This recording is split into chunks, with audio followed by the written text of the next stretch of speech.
ملک کی بڑی عدالت میں ہونے والی ایک اور بڑی سماعت کی اختیارات محدود ہوں گے یا نہیں۔ Supreme Court practice and procedure bill 2023 کے خلاف درخواستوں پر 8 رکنی لارجر بینچ آج سماعت کرے گا۔ Chief justice Umar Ata Bandial larger bench کی سربراہی کریں گے۔ Supreme Court practice and procedure bill 2023 کے خلاف درخواستوں پر 8 رکنی لارجر بینچ آج سماعت کرے گا۔ 12:30 بجے سماعت کا باقاعدہ آغاز ہوگا۔ Chief justice Umar Ata Bandial larger bench کی سربراہی کریں گے۔ درخواست گزار کے وکلاء آج اپنا مقدمہ عدالت میں پیش کریں گے۔ 13 اپریل کو سپریم کورٹ کی جانب سے اس بل پر عمل درآمد روک دیا گیا تھا اور آج اس پر سماعت ہونے جا رہی ہے۔ مزید تفصیلات جانیں گے۔ عدیل سرفراز ہمارے ساتھ موجود ہیں۔ عدیل، بتائیے گا، سپریم کورٹ کے باہر آپ موجود ہیں،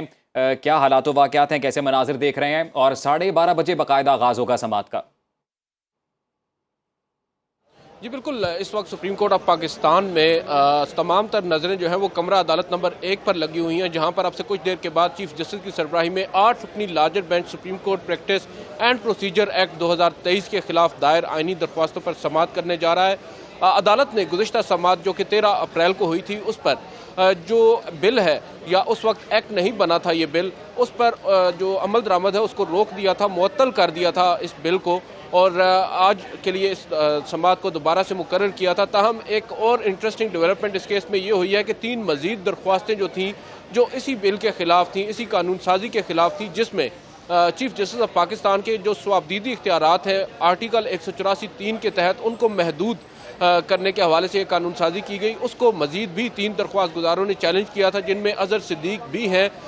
جو کہ ایک وکیل ہیں سپریم کورٹ کے، اور ان کے علاوہ بھی کچھ شہریوں نے چیلنج کیا تھا۔ عدالت نے اب ان کی درخواستوں کو بھی اسی کیس کے ساتھ کلب کرتے ہوئے آج ہی سماعت کے لیے مقرر کر دی ہے، اور آج صبح ایک اور درخواست بھی سپریم کورٹ میں اس بل کے خلاف، اس قانون سازی کے خلاف دائر ہوئی ہے۔ اب دیکھنا یہ ہوگا کہ سپریم کورٹ آف پاکستان کا جو 8 رکنی لارجر بینچ ہے وہ آج اس کے اوپر کیا عمل درآمد کرتا ہے۔ اور دوسری جانب ایک بڑی ڈیولپمنٹ یہ ہوئی ہے کہ جو حکومتی جماعتیں ہیں ان کی جانب سے 2 مزید سینئر وکلاء کو بھی انگیج کر لیا گیا ہے اس پرٹیکولر کیس کے لیے۔ بیرسٹر صلاح الدین، جن کا تعلق کراچی سے ہے، وہ اب ریپرزینٹ کریں گے مسلم لیگ نواز کو، اور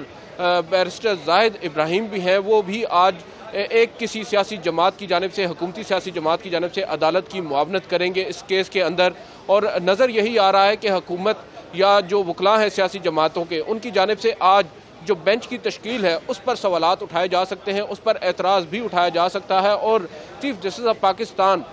جو کہ ڈائریکٹلی آپ کہہ سکتے ہیں کہ بینیفیشری ہیں، یا آپ ڈائریکٹلی کہہ سکتے ہیں کہ اس کیس میں وہ ایک متاثرہ فریق بھی ہیں، کیونکہ ان کے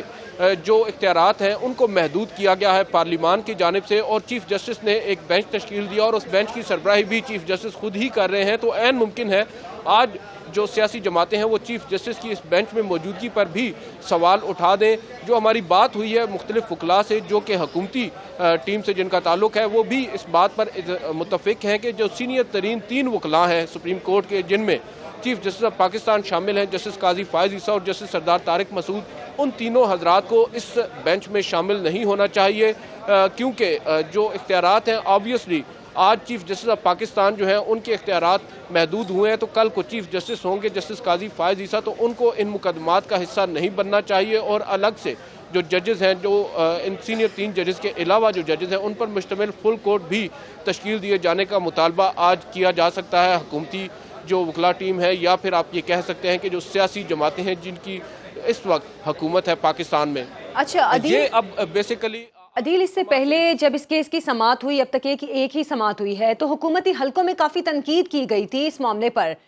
ہم نے پھر گزشتہ کچھ جو کیسز تھے ان کی سماعتوں پر بھی دیکھا کہ حکومتی نمائندے بھی عدالت میں آئے تھے، تو آج جبکہ دوسری سماعت ہونے جا رہی ہے تو کیا امکان ہے کہ حکومتی نمائندے بھی سماعت میں شریک ہوں گے؟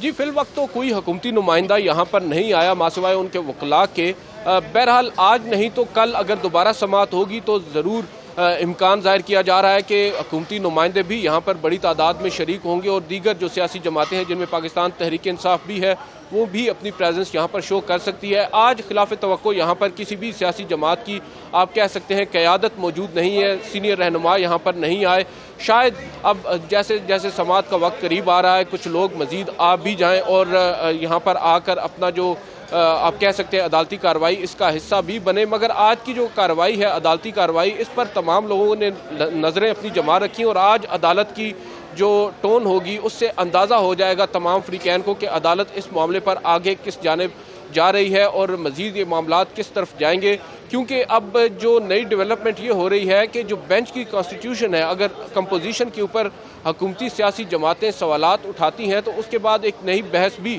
جنم لے لے گی۔ ججز کے درمیان جو اختلافات ہیں ویسے ہی ان کی خبریں گرم ہیں۔ آج ایک خبر بھی آئی ہے، چیف جسٹس آف پاکستان نے گزشتہ رات جو سپریم کورٹ کے ججز ہیں ان کے اعزاز میں ایک عشائیہ بھی دیا، 15 ججز کو مدعو کیا گیا، مگر ایک جسٹس قاضی فائز عیسیٰ کے علاوہ تقریباً تمام ججز ہی اس عشائیے میں شریک تھے۔ تو اب نظر یہی آ رہا ہے کہ چیف جسٹس اپنا ہاؤس بھی ان آرڈر کر رہے ہیں، اور دوسری جانب جو بینچ کی کمپوزیشن ہے شاید چیف جسٹس اس پر بھی کچھ لچک دکھا دیں، کیونکہ جب یہ بینچ عدیل یہ بھی بتائیے گا، آپ جو کہ عدالتی کارروائیاں کور کرتے رہے ہیں، اس حوالے سے کیا لگتا ہے کہ جو حکومتی وکلا ہیں جو میجر پوائنٹ ہے وہ اسی حوالے سے بات کریں گے کہ یہ ایکٹ نافذ نہیں ہوا، نافذ ہونے سے پہلے ہی اس پر عمل درآمد روک دیا گیا تھا، تو کیا لگتا ہے حکومتی وکلا کتنی کامیابی سے اس نقطے کو ڈیفینڈ کر پائیں گے؟ جی بالکل، جو وکلاء ہیں ان کی جہاں تک ہماری ان سے بات ہوئی ہے وہ تو کافی زیادہ کنونسڈ نظر آ رہے ہیں کہ سپریم کورٹ کے پاس اختیار نہیں ہے، بقول ان وکلاء کے، کہ سپریم کورٹ جو ہے ایک قانون جو ابھی تک بنا ہی نہیں ہے اس پر عمل درآمد روک دے یا اس کو معطل کر دے۔ یہ ایک کافی آپ کہہ سکتے ہیں کہ ان کا ایک پوائنٹ ہے جس کو دیگر بھی جو آپ کہہ سکتے ہیں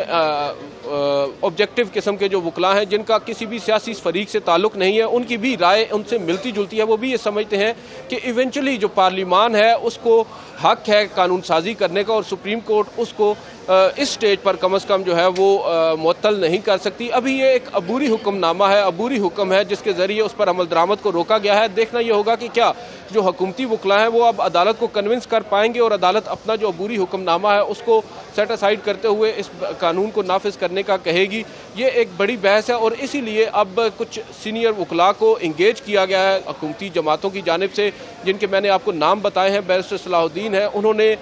اس سے قبل بھی متعدد ایسے کیسز ہیں جن میں بظاہر نظر یہی آ رہا تھا کہ حکومت کو یا اس وقت جو پی ڈی ایم کی حکومت تھی ان کو ریلیف نہیں ملے گا، مگر بالآخر انہوں نے ججز کو کنونس کر لیا۔ آج بھی جب ہماری بات ہوئی ان کی جو باڈی لینگویج ہے اس سے اندازہ یہی ہو رہا ہے کہ وہ آج بھی کافی حد تک قائل ہیں کہ وہ ججز کو کنونس کر پائیں گے اپنے اس موقع پر۔ بالکل، اور 12:30 بجے کا وقت دیا گیا ہے جب باقاعدہ طور پر سماعت کا آغاز ہوگا۔ عدیل، بہت شکریہ فی الوقت کے لیے۔